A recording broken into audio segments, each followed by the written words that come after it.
Malawi Brief. Captain Henry Ndani afika pamaso pa komiti imene ikuyendesa kafukufuku wa ngozi ya ndege. Iwowa akulongosola ukadaulo wawo oyendesa ndege, ndipo iwowa awunikiranso zina zimene zikanatha kuchitika kapena zimene akuganizira kuti zinachitika pa ngozi imene ija. Ndisakuchereni nthawi kwambiri, amvesereni Captain. Chabwino, ndimawerenga page 1 nkhani ino ntchito ya pilot and co-pilot chiro magwira ku base operation kumapeto komunakamba kuti mapanga plani nkhani ya khale ma training ya kuzana ndi ndege kwakhala operations mission yoti mukagwire kupanga coordinate crew kapena anthu amene akatakwere mu ndege imene kapena kuyendesa ndege imene kuona nkhani ya zipangizo zonse andi makamaka munakamba pa nkhani ya mafuta. Then mafuna ndipite ku plate number 5 imene malongosola nkhani kutsena mutapita ku ATC Tower mutafusa endurance kapena kuti ndege imene ina mafuta ochuluka bwanji, anakuza nene mafuta kwana maola kwana 4 munali ndi mantha mutaona kuti maola amene amakozaniwo ndoti apitirira. Sindudziwa ngati mutandiyankhe ngati mungakwanitse pali anthu ena amafusa amalawi ambiri aja amati tikambe nchicho tave aja kuti ndege ngati inagwa, ena amati mwina mafuta nawo sakwana, ena amati mwina kapena ena adapangamo siphon kupowa mafuta. Izi zimabwera chifukwa chakuti ndegeyo ngati idagwa bwanji chifukwa chani ngati munali mafuta ngati musanapewa mafuta chifukwa chani sida yake moto. Mwina ino ngati oyendesa ndege ikagwa ikapanga crash kuntunda mwina ngati muli mafuta akuti ndi kuti imenera kuti yake moto. Magazano ndotani wakhe kapena what's your expert opinion ngati oyendesa ndege? Nkhani ya mafuta amene anali mu ndege imene ija anali okwanira kupita kunzuzu kuti weather yavuta kupanga hold for about 30 minutes kubweranso ku Lilongwe ndikutera chifukwa kuti flight between Lilongwe and Mzuzu takes about 50 minutes maximum. Ngati mwina kaweza kavuta nthawi zina mafika 1 hour, so let's say tutauluka 1 hour, then we are coming back or mwina pamene pachapota tapanga holding ndi ya timazungulira zicha timangozungulira mara modzi zicha chifukwa ndege yesingaime ngati gali moto lipanga paki hadi brake kena kumapitirira iya timazungulira malo omwewo kuti weather ipange improvement kuti kuona weather yaipa kuja. Now 4 hours was enough kuti ndege ija ikanapita kunzuzu ndikupanga hold malo ena ake ndikulukaso choka kunzuzu kubwera kuti kulilongwe. Mwakamba nkhani ya quantity ya mafuta amene ali mu ndege ija anali okwanira nditu zotena kuti itali yagwa mwe mafuta imene akuyaka mascircumstances anda kuti ndege yagwa ndikuyaka amachitika kwambiri. Komano about that particular crash I will not say anything because kuna alibe. I don't know kuti chinachitika ndi yani mene munja. Ndifake ndapanga ndalika disclaimer choti ndikanakonda ikanakhala kuti zinthu zina alimo zimene zimatha kutidziwitsa ndege ikagwa. Koma ifoti muna alibe ndipo vuta ndifake it's a mystery kwa ifeyo. Chair zikomo kwambiri. Okay. Zikomo kwambiri Captain Henry Ndani. Ineso ndi kufusani mchichewa zambiri zimene ayankhula kale ndimangofuna ndifusebe kutengera ndemanga yanu imene mwanena kuti anakufusani kuti experience yanu ndiyotani makamaka ngati pilot amene mwakhala mukuyendetsa ndege kwa nthawi yayitali, komanso automatically timamva kunena kuti ndege ngati munali mafuta ikati yagwa imayaka. So funso linali pa experience, it's based on experience yanu ngati pilot, this pilot tsumene unalibe kuti inuyo mmene mukudziwira this pilot panalibe kuti kodi nzotheka ndizoona nanga iniyo maganizo anu. What is your comment on that one? As an expert on this subject matter, when it comes to ndege, in an inevitable situation where a crash is inevitable, in ngati pilot I was trained kuti I should go down with the minimum speed I can manage. When I'm about to hit the ground, I'll switch off the master switch. So that aircraft, I think those pilots, they tried their best. Actually, they should have been given some medals because tinapeza matupi anataka kuyaka. Komano, I believe there was an inevitable crash, such that as the aircraft was about to hit the ground, the pilot in command or the co-pilot, whoever was flying, switched off the master switch and probably the generator so that we don't have any spark, any fires. Zimene zonse zimene maphunzira ngati mapilot. Ziko mwambe. You still holding the floor? Or you're exhausted? Chair, I had exhausted the question because I'm interested in the last part. Kuti inevitable. Kuti probably kuchitira mwina awana oda bange emergency clashing as well. Emergency landing or clashing, if I get you right. Not kuti we have planned an emergency landing. Koma in an event una kuti mwina ndege tingoyerekeza in a situation yoti mwina we have mwina munamvapo zake munonimba cloud. Mtambo mene ni tambo umodzi mene one of the pilot unaisa mafuna mtambo mene atawulowamo tingoyerekeza ndege jenalo mu mtambo ngati mene wo. And that aircraft, you fight the aircraft such that you are pushing it down, ndege bayo catch faja mtamboja yupita mwamba tingoyerekezete. Then zafika poti you can't manage, ndege bafika poti mwina systematic kulamunika. You try to turn left, you go right. Ufuna ipite mwamba, you ipita basi. And this is an example ya inevitable moment whereby you crash.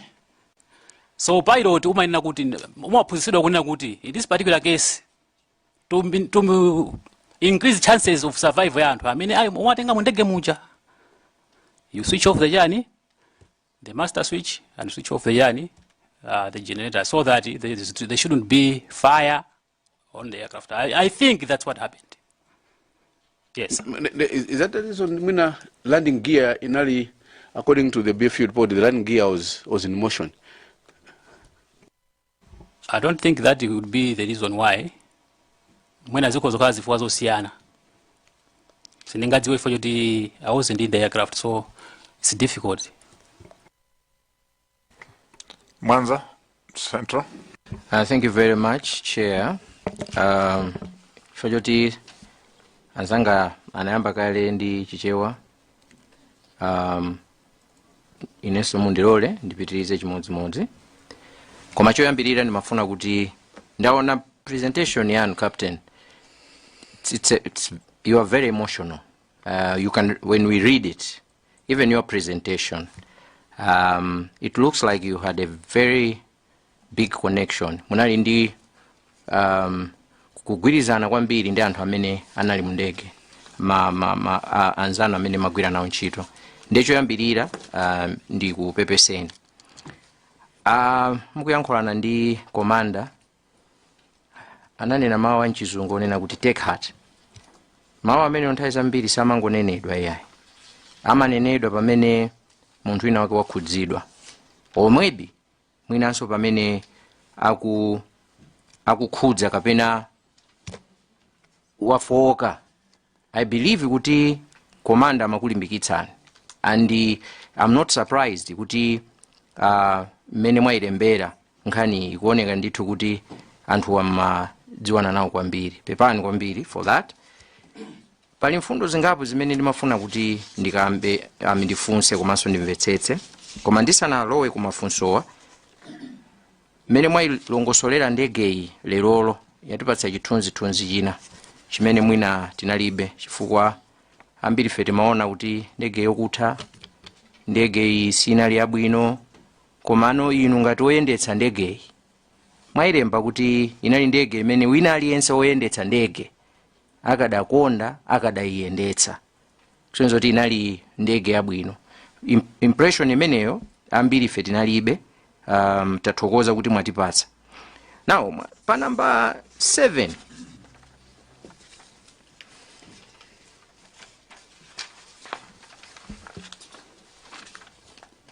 mwakamba nkhani yokuti ngozi iyi to you imakhabe mystery, chinthu chimene sichimvekayi, mwanjira ina simatha kudziwa kuti kodi chenicheni chinachitika ndi chani. And you've said kuti mukanakonda mukanadziwa chimene chinachitika, chimene chimachitika mu cockpit, koma pazifukwa zokuti zinthu zina zipalibe nzovuta kuti zidziwike. Ndimangofuna ndidziwe kuti kapena inunso madabwa ndi mmene ndege inkayendera tsiku limenelo? Sindi madabwa kwenikweni ndi mmene ndege imayendera, azi mwina titawerenga ripoti la BFU kuti ndege inapanga manuva ena ake achilendo. Pamene popo pamene ndinali ndi idea kuti I think anthu ana kumandi weather yoipa, chifukwa inenso ndaulukapo luti imene ya Nzuzu kwambiri. So basically flying ya ku Nzuzu, ngati kuli clear you just fly mwina level imwe kuipanga maintain and descend and land. Koma ifo yoti weather ya ku Nzuzu is very unpredictable, imasinda nthawi iliyonse.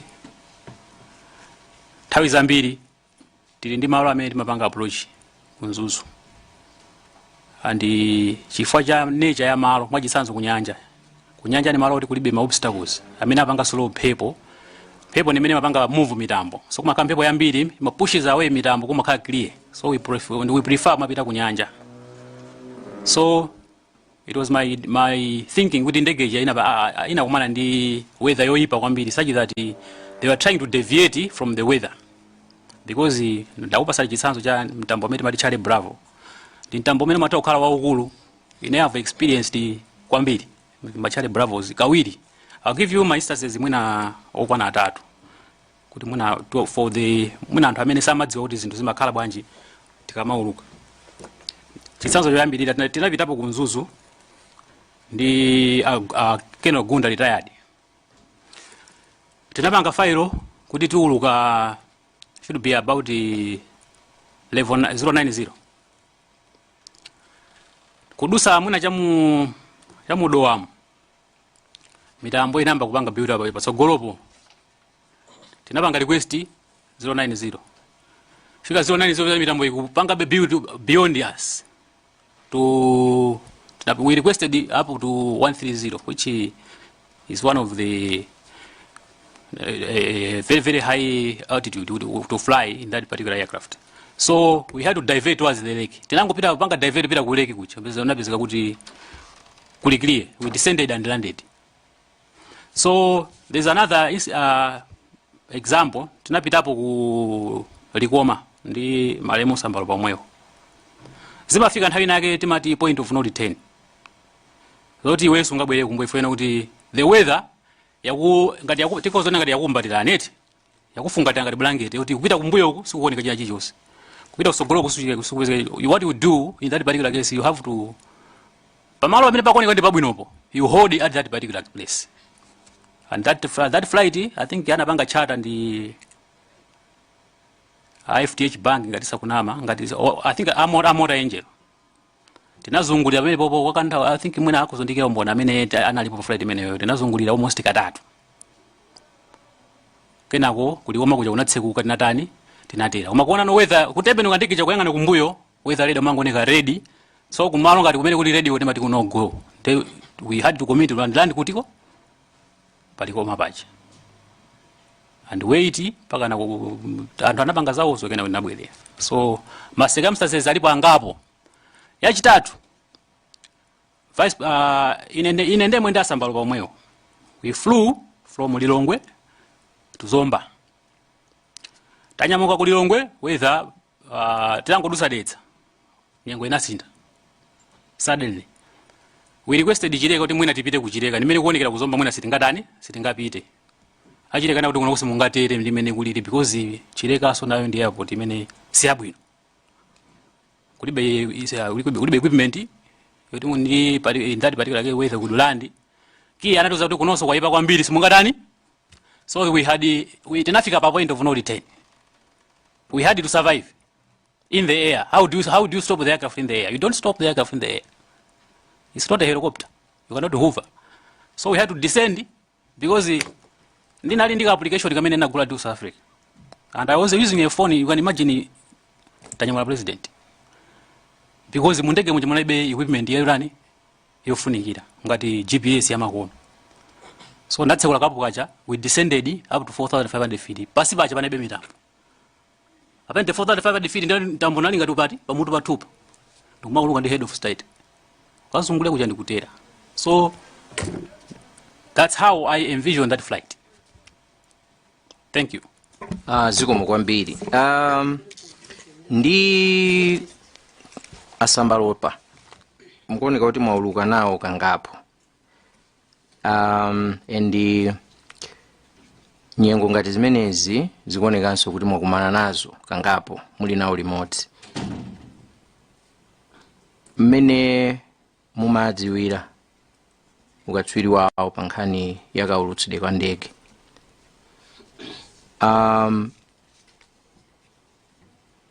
Anali ndi kuthekera kuonena kuti nyengo ngati zimenezizi amadziwa kachitidwe kake. Sitingatene mopyatira, Colonel Sambalopa, the late, may his soul rest in peace, was an exceptionally good pilot. Kwa meti maswera mbili, ati madziwa oti ndi striker, kwa manzanga yuso ndikatswiri. Abwana aja anali katswiri. Sinto nena izi kuti ndingwakira kumbuyo, kwa maifo ndauluka nawo, mamishona ambiri, including pandege MA600. He was so good in both decision making as well as in handling of the machine. He was Timothy fine hands pilot. So he was very, very good at handling my situations ngati amene wawa. Yes. Zikomo kwambiri. Chair, ndithokoze kwambiri chifukwa cha mmene ayankhira captain.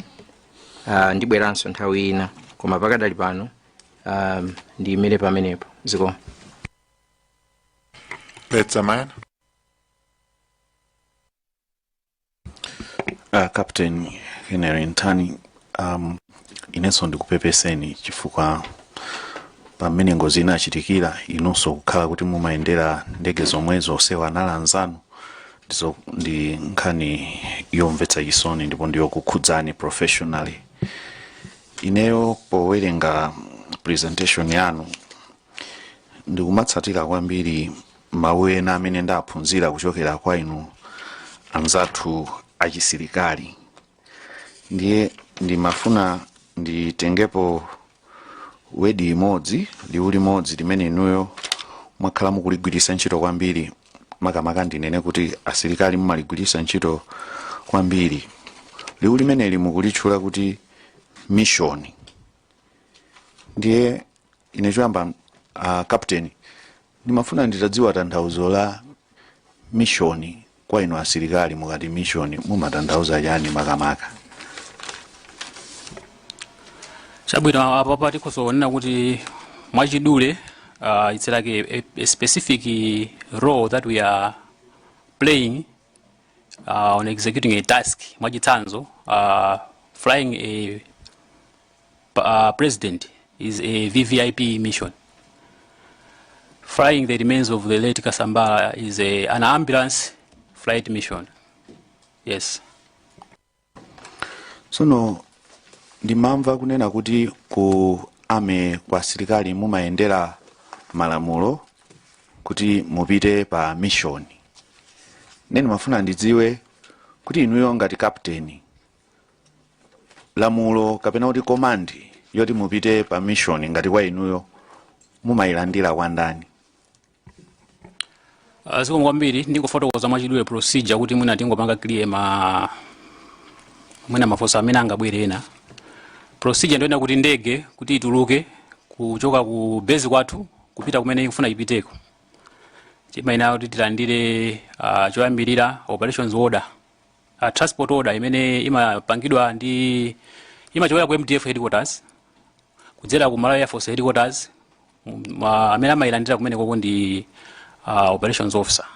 Nthawi imeneyo anali bwana omwewa amene ali akomanda panopa.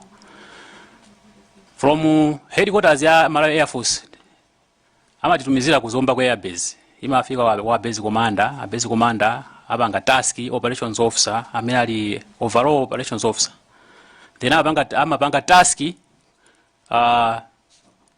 mission imeneyo kuti kodi ndi mission yanji, ngati ili youluka ndi kuti apa apereka kuchani ku 76 flying wing kumene ineyo nali operations officer kwangoti mene nafotokozera nthawi imene pana alibepo.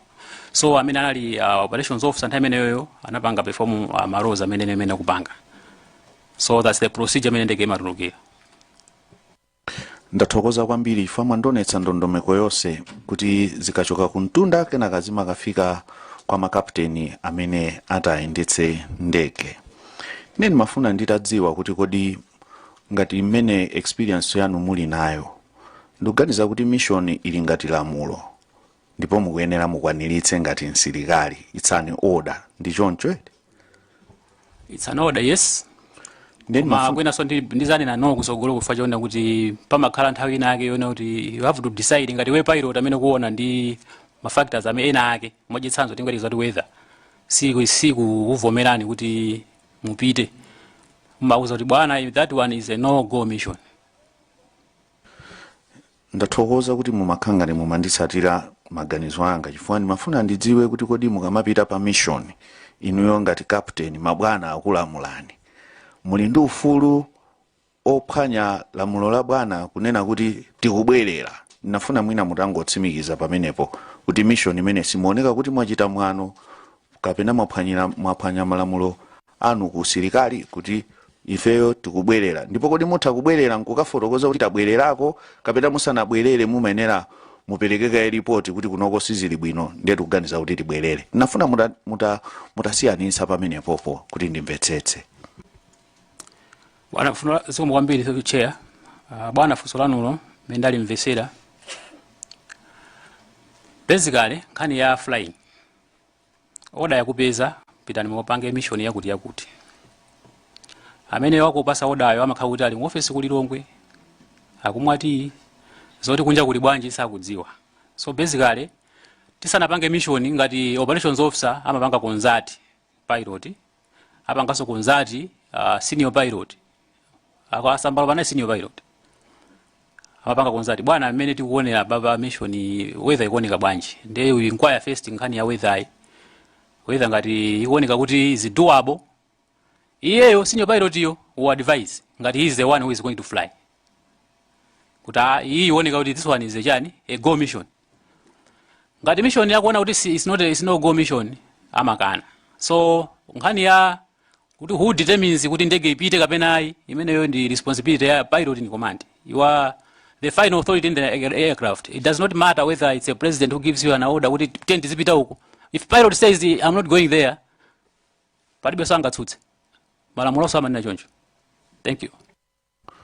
Ndimafuna kwakukulu chair pepani ndifuna ndimalizise pamene papa ndipamvetsetse kuti tiyerekeze mukupita ku Mzuzu mwaona kuti nyengo sili bwino koma mmene mmanyamuka ku Lilongwe kunali bwino chifukwa zija mwandifotokozera zija mukufotokozerana ndi masinyozi musadanyamuke koma apa muli mulengalenga mukupita ku mission kuti pamenepa mutha kupanga chiganizo kungobwerera panokha ndipo mabwana anu sakuona kuti mwachita mwano.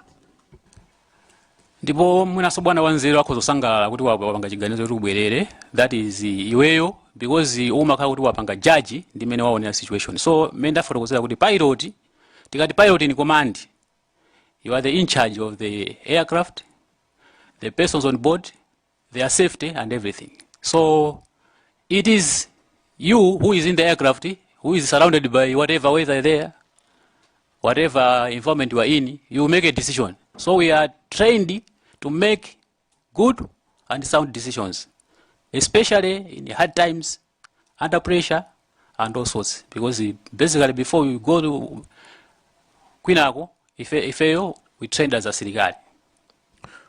Mwina ndifuse motere kuti kwa sirikali wose commander in chief chair, commander in chief timaziwa kuti ndi president. So mutakhala kuti mukuyenda ndi president ngati commander in chief chifukwa ameneyu ali pamwamba pa general commander. Ndiye commander in chief akunena kuti ayi ine ndikufuna kuti ndipitebe kumeneku inuyo ngati captain muganiza kuti nkhani imene mungaithese bwanji tingoyerekeza ngati ulendo mumanena mumapita kuzomba uja commander in chief atanena kuti yayi ine ndifuna ndikagone kuzomba inuyo ngati captain apopo ndikukamba za malamulo au captain ndi malamulo au silikali ndichifake ndikufunsa mafunso amene kuti ndimvetsetse kuti kodi ndegemo pamenepo inu mumvera lamulo la ndani la training yanu kapena la commander in chief. Ziko mwambiri fuso mwandifunsa alo ndikuyankhani ndi experience. This is a real life experience wati tsono zingokhala coincidentally zikuchitika kuti ndi mauluka sonda asambala pa omweyo. Kunzuzu tinapita kunzuzu ndakuzaniza pa 1 ndi president anali ndizochitika kumeneko mpaka nakafika kalonga kuntakataka should be pa Dwango around Dwango area kunachitika ma flooding.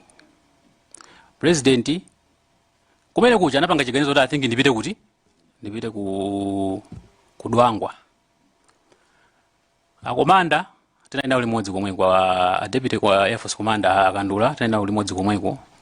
They had to make a quick decision kuti oda papa tipita kumene kukapena ayi kuti mission itapita ku mission so ina yatani yapezeka konko.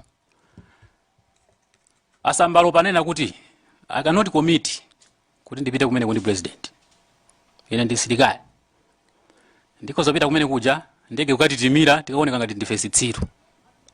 So before we proceed there, let's go there and do what we call a reconnaissance.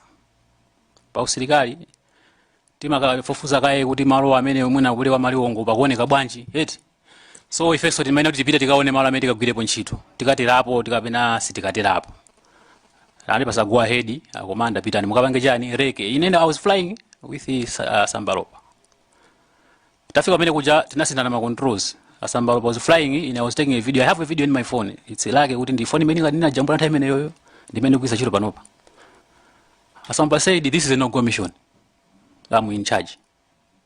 It doesn't matter whether he's a president. If you are in the PIC, you make a decision. So the president will have to follow the journey.